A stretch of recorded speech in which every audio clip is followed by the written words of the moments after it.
Good Friday once again in New York, and we finally got some positive news to report for cannabis retailers out in the Empire State today.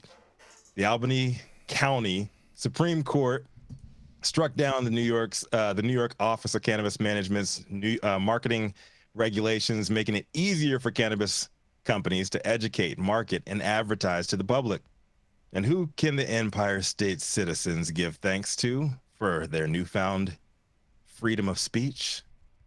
Leafly. That's right, y'all. They are not dead.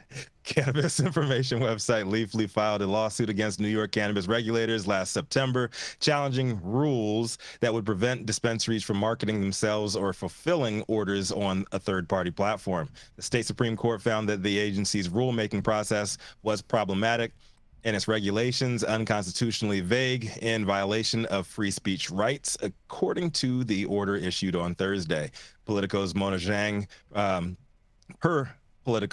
Zhang, the order stated that the state did not present any evidence to rebut the arguments presented by Leafly and nothing to establish the rationale or reasoning behind the OCM or CCB decisions. The court initially tossed out a huge chunk of New York's marijuana regulations on Wednesday, but about a day after the initial order, the court narrowed the ruling to apply only to the marketing and advertising restrictions that Leafly challenged. Zhang said that this means dispensaries will be able to advertise and fulfill orders on third-party platforms while keeping the rest of New York's adult use cannabis rules intact. However, the ruling could set the stage for additional legal challenges for other parts of New York's adult use cannabis law. Other petitioners joined Leafly in filing the lawsuit, including Stage One, a cannabis dispensary in Rensselaer, New York, and Rosanna St. John, who said she really relies on Leafly to make informed decisions as a cannabis consumer. The state failed to submit any evidence to support cannabis regulators' reasoning behind adopting the market rules.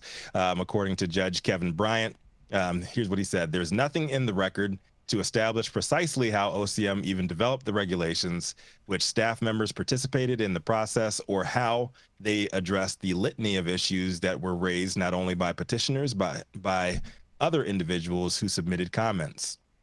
The OCM said in a statement in response that they are reviewing the decision and exploring all possible legal options. Say what you want about the company's struggles over the years to properly position itself outside of the long shadow of weed maps as a formidable alternative and develop its own identity. But this is definitely a huge victory for Leafly. Not only have they delivered a decisive blow to the New York market's draconian restriction of speech, but they're emerging from this victory as a champion of the people. Smart Money says that that they market the hell out of this thing and ride their weed for the people victory into the hearts and pockets of operators across the state. But don't call it a comeback. Leafly stock was up 7.3% in early trading this morning as a result. Do you guys think it is a buy? My name is Rico Lamitte, the dopest dad on the street for High at 9 News. Let me hear from you guys. You guys buying into Leafly? They're gonna win? Are they on an upswing here? Of course, Leafly stock is up. Of course it is. Anytime something like this is gonna happen. I mean, I feel like after all of this, like New York just like, oh my goodness, like all the regulators at the OCM, they're having a real bad day today. Okay. Yeah, they're having a real bad day today. They're like, everything we just did is all ruined. Oh my God. What are we going to do? We're not going to be able to go and do any enforcement. All of this selective enforcement we've been doing, we're not going to be able to do it anymore. And I feel like New York, their only option now, especially after this case, I think their only option now is just to say, hey, you know what? If you have a storefront business and you want to sell weed, you have to apply for this and pay this fee, and boom, and there you go. Now you can just sell weed, and that's how it's going to go. Nah, man, I told you from the jump, that is not their only option. That's their only option. The same day that Eric Adams said, oh yeah, you can smoke weed wherever you want, they reopened broken window policies. Their other option is to go nuclear and start doing stop and frisk on all of these people. They have the power to do that again. Don't believe a cop. Eric Adams is a cop. Oh, simple as that. Eric Adams is a cop. He is a cop. You have any thoughts on this, Elise? all of your marketing skills and whatnot? It's very fascinating. Yeah. I love Leafly. Shout out to David Downs, their editor there. And did you know Leafly is actually owned by privateers, so they're not going anywhere.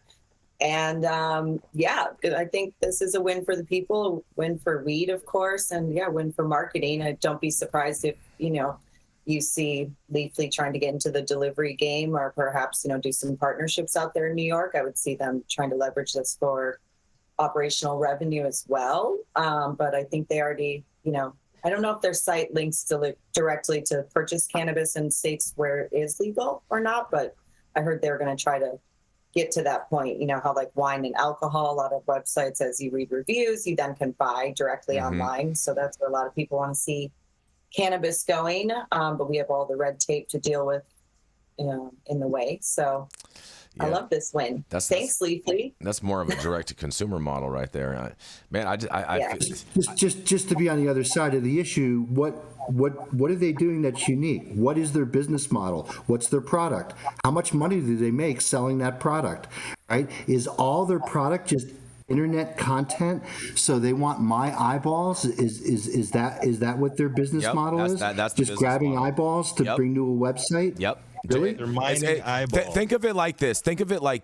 Dr. Mark. You're not just the eyeball. Basically, what you are is the road system that is delivering the customer to where they want to go. You are the infrastructure of the freeway. Yeah, get in line with 10 other sites, right? I mean, holy shit, do we really need that? Is that really valuable? I mean, really, is that really helping things? I understand, like, a lot of these sites, they love people like me because you know why? They need content, right? And they have nothing to write about, so they recycle each other's content.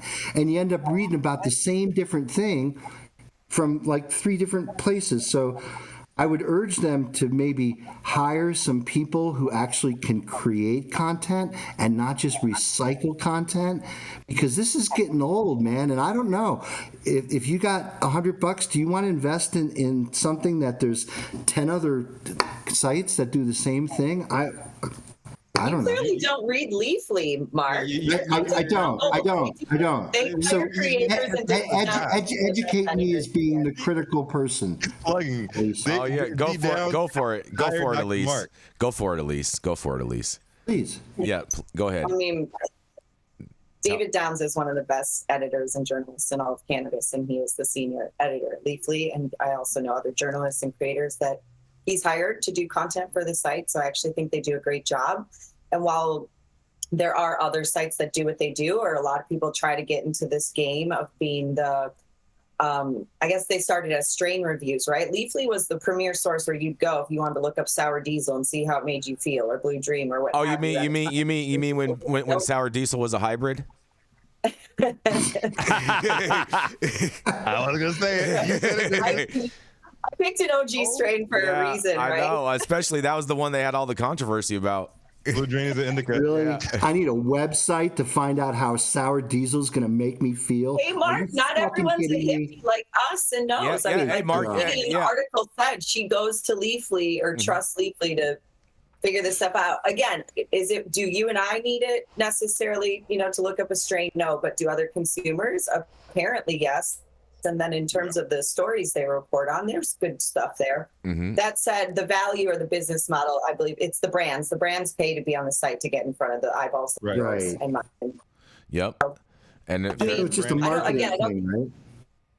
It's journalism, it's marketing, it's consumer, I guess, marketplace in a sense, or leading the consumer to a marketplace, I think is the next step there. Yeah, and I know when the New York market opened that they were going to really go heavy into education.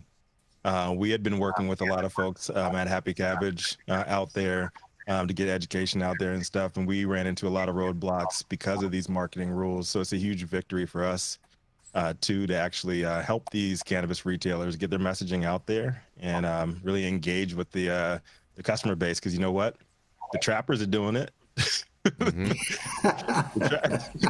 The trappers are getting, that's what I'm saying. Why can't we? That's what I'm saying. The only thing New York can do after this is just give everyone a license. Just stop all the ridiculousness. Just give people. Well, there was also recently a story in the news where somebody in New York has said that all of their laws are unconstitutional, right? That the whole cannabis program itself in New York is unconstitutional. Yeah, we'll be covering that on Monday. I have the whole lawsuit, and that will Right. be. I mean, that will technically, be, what in America is not unconstitutional? Oh man, you know what? On that, we're gonna go to a argue commercial. pretty much We're gonna be anything. right back. You guys are funny.